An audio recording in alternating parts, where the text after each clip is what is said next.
In today's video, it's the story of my recent cruise with American Cruise Lines. They call it the Yankee Seaports Itinerary, and the cruise began in spectacular New York City, and it ended 7 days later in Boston. We visited a lot of cute little towns along the coast, like Essex, Connecticut, along the Connecticut River. And I got to visit New York's playground for the rich and famous, the Hamptons. I'm back at home now, following my most recent cruise with American Cruise Lines. This was my 8th cruise with ACL.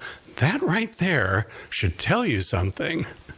Now, as I mentioned, the cruise began in New York City, so I flew into New York a couple of days early in order to have time to play tourist and see what the Big Apple is all about. I totally enjoyed spending hours walking through Central Park, and I had fun visiting Times Square, where they dropped the ball on New Year's Eve. The hotel I stayed at was just a half block from the Ed Sullivan Theater, the home of CBS's Late Show with Stephen Colbert. And I also walked down to 30 Rock, the home of NBC, 30 Rockefeller Plaza, where I joined the crowd outside the Today Show and even made it on the air for about 1 second when the camera panned the crowd. I got to see where they do the ice skating at Rockefeller Plaza in the winter. Of course, during the summer, they use it for other events. And one of my favorite parts of being in New York City was getting to eat real New York-style pizza, which was absolutely delicious. I spent a couple of nights staying in a hotel room before the cruise, and look at this incredible view I had out the window of my corner room on the 49th floor of the Residence Inn. Well, finally, the day came to board the cruise ship, American Eagle, at Pier 81 in Manhattan.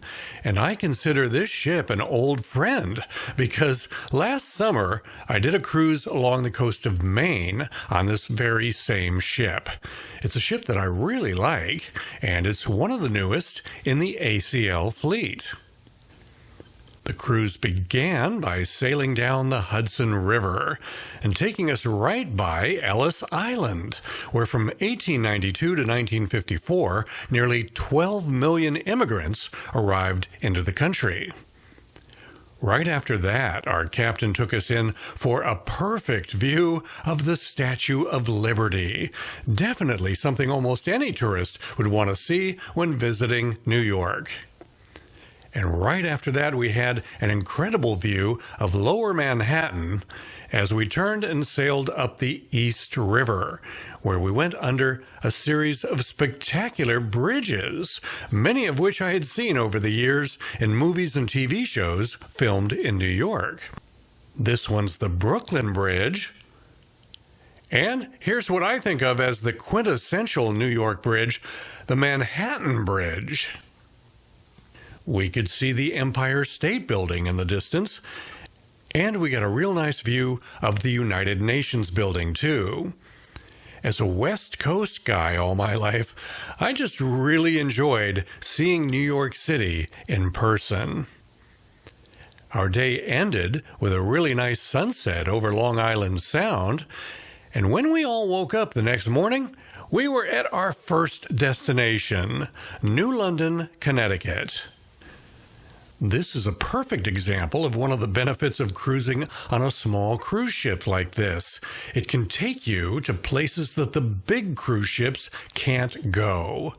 We docked at a small little pier in New London, and it actually happened to be located right next to the train station in New London, which I loved because I love trains. So all day long, I got to see commuter trains and Amtrak trains coming and going on this very busy rail line. New London sits on the Thames River, and as far back as the American Revolution, the area has been protected by Fort Trumbull, and it was actually the original home of the U.S. Coast Guard. I took a self-guided tour of Fort Trumbull, Back in the 1800s, their main line of defense was cannons, and I especially liked going up on the top level of the fort and taking in the views of Groton across the river and all the way out to Long Island Sound. Speaking of Groton, just on the other side of the Thames River from New London, there's a monument there, simply called the Groton Monument. It sits up on the top of a hill where, during the Revolutionary War back in the 1770s and 1780s, there stood another defensive fort known as Fort Griswold. Now, this was before the days of brick forts. The walls of Fort Griswold were just basically big piles of dirt. American forces at the fort were overrun by a much larger British force, and that tower on the left there, Groton Monument, is dedicated to all the soldiers who were killed in the Battle of Groton Heights in 1781. Now, when we approach the monument and the battlefield from this direction, you can see the General Dynamics manufacturing facility in the background, where something big is happening. They're building the next generation of nuclear-powered ballistic missile submarines there for the U.S. Navy. This is an artist's concept drawing of one. They're called the Columbia class of submarine. Construction of the lead boat began in 2021. A total of 12 submarines are planned, and believe it or not, the total life cycle cost of those 12 new submarines is projected to be $347 billion. On day 3 of our cruise, I visited a very special little town in Connecticut called Essex. Population about 7,000. And there are some really beautiful and very expensive homes in Essex, as well as some more modest but equally charming ones in the old downtown. But what brought me to Essex was the Connecticut River Museum, where I had the pleasure of taking a little cruise up the Connecticut River on this recreation of a type of sailing ship that was common here during the 1600s. Inside the museum, you can learn the story of what happened in Essex during the War of 1812. Essex is one of the few American towns to have ever been attacked by a foreign power. In 1814, British sailors and Marines invaded Essex and set fire to 28 wooden merchant warships that were in the harbor. It's been described as the Pearl Harbor of the War of 1812. I had lots of time to explore Essex, and it's just a delightful little town. They love their hydrangeas here, that's for sure. This little park overlooking the Connecticut River was probably the most tranquil place on earth I've ever been to. There were all these beautiful old maple trees providing shade on a warm day, and people brought their dogs and their babies here to just sit and enjoy the day. Now, I don't know if it's coming through in these video clips I shot, but this place was magical in its peacefulness. I totally loved it. Essex, Connecticut, who knew? And that's one of the things I love about these cruises with American Cruise Lines. On paper, the itineraries sometimes sound less than exciting. Essex, Connecticut, right? Why would you want to go there? Well, I found out why. It was an absolutely delightful place. And that's the kind of thing you discover when you cruise close to home. The next morning, our ship, American Eagle, arrived at beautiful Sag Harbor, New York.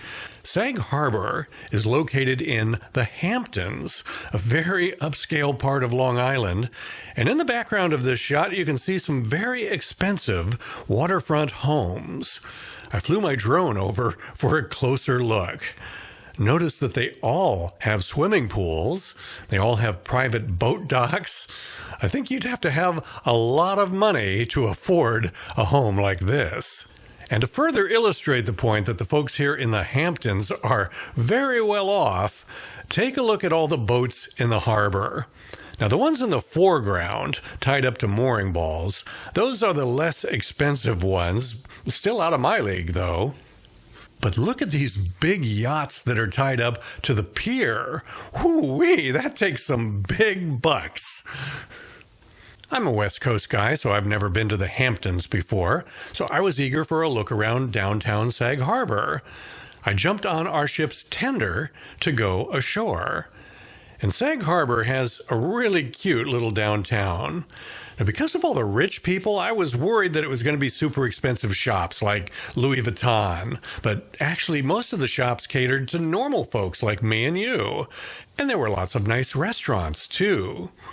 Now, after that great New York-style pizza I had in Manhattan, I was really curious to test the local pizza in Sag Harbor. So I had lunch at Sag Pizza, and I'm happy to report that their pizza did not disappoint.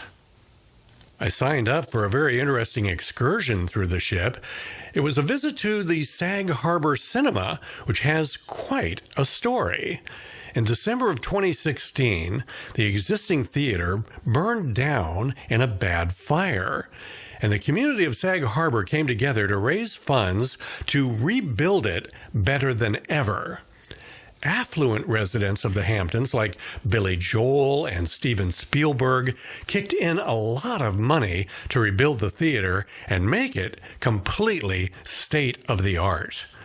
There are 3 different screens now, the highest quality sound systems, and up on the 3rd floor, a private space that can be rented out to groups for social events. So as part of the excursion that many of us had booked to tour the theater, we got to have a big party for just us cruise ship people up in that wonderful event space on the 3rd floor of the theater. And since it included a really nice balcony area, I asked some of the folks if they'd wave to my drone as I got this shot of the balcony. So I had a lot of fun visiting Sag Harbor. On paper, an excursion to visit a movie theater that burned down 8 years ago doesn't sound all that exciting, does it? But it was epic. I loved it. And this happens with all of my cruises with American Cruise Lines. Each of these little towns has stories to tell, and you just have to go there and see these places for yourself, even when the description on paper doesn't jump out at you. There's a reason the ship visits these places. Sag Harbor, for instance, it's a really interesting place. I'm really glad I got to experience it for myself. We had another nice sunset as our ship prepared to leave Sag Harbor. And the next morning, as many of the passengers were enjoying a nice breakfast aboard, American Eagle was arriving in our next destination, Newport, Rhode Island. We had gray skies, and a storm would be coming in tonight. The ship anchored at a very strategic location, just a short tender ride away from historic Fort Adams, where later today there would be a very special event for all of our passengers. Now, I know a few people watching right now might be thinking, Jim, not another historic old fort? Well, let me ask you, are you familiar with the Newport Jazz Festival? Guess where that takes place each year? Right here within the walls of Fort Adams. I didn't know that until I visited. So there's our ship, American Eagle, anchored in Narragansett Bay, not far from Fort Adams. And from this perspective, you can see a couple of points of interest in the background. There's the Claiborne Pell Bridge, but it's more commonly known as the Newport Bridge. It connects the island of Newport with the island of Jamestown. And then in front of the bridge, that little island is Rose Island. I sent my drone over for a closer look. There's a beautiful lighthouse on Rose Island, and notice the 2 kids playing on the lawn outside the lighthouse. So I guess there's a family that lives there. I also love that from the drone, we can see all those birds flying around the island. I was also able to get a nice look at the bridge. And later today, our ship would be sailing under it. The bridge first opened in 1969, and it's the longest suspension bridge in New England. If you ever get one of the Rhode Island quarters and you look carefully at it, that's the Rhode Island Bridge on the quarter. I mentioned earlier that Fort Adams was going to be the site of a special event today, at lunchtime on that big lawn in the center of the fort, American Cruise Line held an old-fashioned seafood bake for all of us passengers. There was lobster, clams, chicken, sausage, potatoes, corn, and more, with tables set up inside the fort so we could sit down and enjoy it all. It was a special day at Fort Adams, one that I don't think I'll soon forget. Later that afternoon, we had to hightail it out of there because there was some nasty weather coming in. So we headed north under the Newport Bridge rather than going out to sea, where the high winds would have made conditions a little rough. Our captain knew the perfect little spot where he could safely tie the boat up for a few hours while we waited for the storm to pass by. We docked in Fall River, Massachusetts, which is located along the eastern shore of Mount Hope Bay and at the mouth of the Taunton River. And it was a very unique spot, directly underneath this bridge carrying Interstate 195. And adjacent to what they call Battleship Cove, a nonprofit maritime museum featuring the world's largest collection of World War II-era naval vessels. That's the battleship USS Massachusetts you see there. And in this shot, you can also see a submarine, the USS Lionfish, and a destroyer, USD Joseph P. Kennedy, Jr.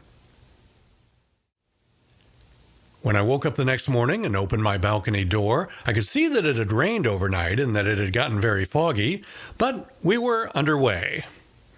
GPS told me that we were sailing on Buzzards Bay, heading towards the Cape Cod Canal. So I attached a GoPro to a railing up at the ship's bow and started recording a little time-lapse video of our trip through the canal. Now, it was really foggy when I started recording, but it cleared up a bit right about the time we entered the canal. That's a railroad bridge there that we just went under. And in a moment, we'll pass under the Bourne Bridge, which opened in 1935. It carries Highway 28 over the canal, and it connects Cape Cod with the rest of Massachusetts. The Cape Cod Canal is a shortcut that shaves 135 miles off the journey around Cape Cod. The canal itself is 17 miles long. There was actually talk of building it as far back as 1623, but the first attempts at actually building it didn't happen until the late 1800s. And it wasn't until the 1940s that it took on its present form. Here's the Sagamore Bridge, and that means that we're getting close to reaching the end of the canal and making it into Cape Cod Bay.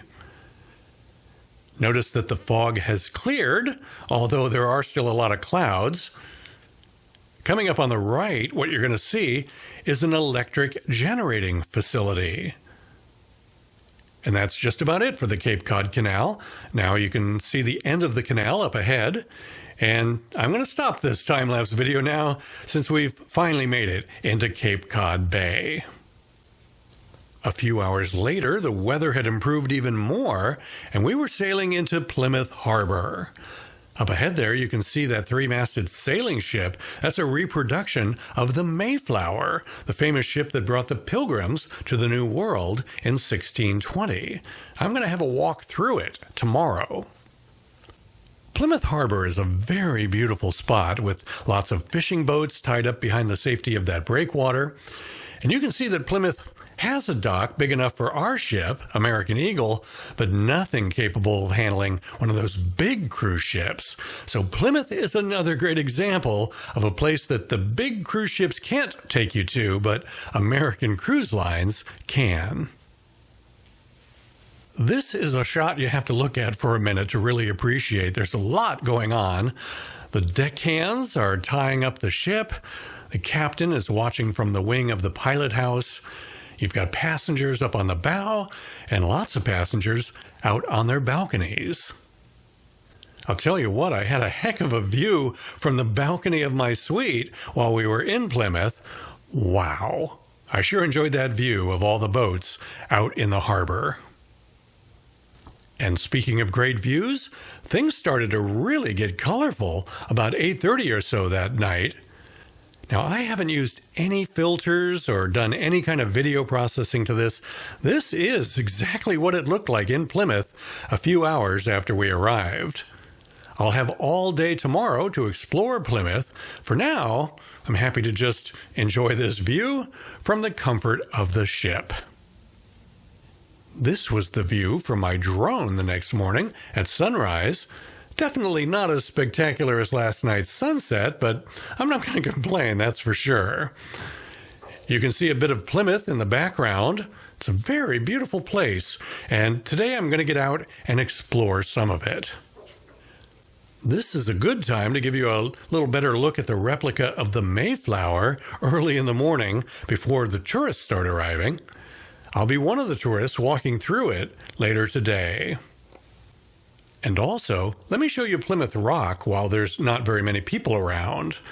They built an impressive granite canopy over it in 1920, and the rock, which you can see behind that grating, is actually only about a third of the original rock. It's kind of a long story. Look it up on Wikipedia sometime if you're interested. Here's a better look at it. I shot this a few hours later during my walking tour of Plymouth. I think of the rock as a kind of a PR gimmick, really. I found the replica of the Mayflower to be a lot more interesting. It was fun to walk on board and take a look around, and interesting to imagine 102 passengers and 30 crew members spending 10 weeks at sea in a ship this size.